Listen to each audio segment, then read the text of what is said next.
Experience அடி கேக்குற பொறுப்போக்கு நீ தெருவுல வா, உனக்கு எக்ஸ்பீரியன்ஸ் நான் காமிக்கிறேன். உன்னா அவுத்து போட்டு நின்னுக்கிறது என்னடி தெரியுது எங்களுக்கு? என் தமிழ் மக்கள் என்ன எல்லாம் கலாச்சாரத்தை வித்துட்டா திரும்புறோம். உன் காசு சம்பாதிக்கிறதுக்கு என் பிள்ளைங்களை அடமானம் வச்ச பிக் பாஸ் தூள் தூள் ஆயிடும். இந்த மேடையின் மூலமா உனக்கு நான் கண்டனத்தை பதிவு பண்றேன்.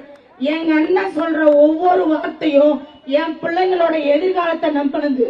என் பிள்ளைங்களோட எதிர்காலத்தை தவிர்க்கிற எந்த சீரழிவு வந்தாலும் அதுக்கு முதல்ல குரல் கொடுக்கறது எங்க அண்ணன். அவர் கரத்தை வலுப்படுத்துற மாதிரி எங்க மகளிர் எல்லாம் சேர்ந்து மிகப்பெரிய ஆர்ப்பாட்டமும் போராட்டமும் எடுத்து இந்த பிக் பாஸ்குள்ள நுழையறதுக்கு எங்களுக்கு அரசாங்கம் வழிவகுக்காதுன்னு நினைக்கிறோம்.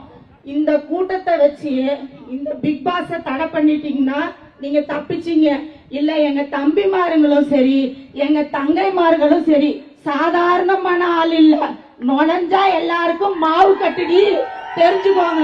இத்துடன் முடிக்கிறேன். நன்றி, வணக்கம்.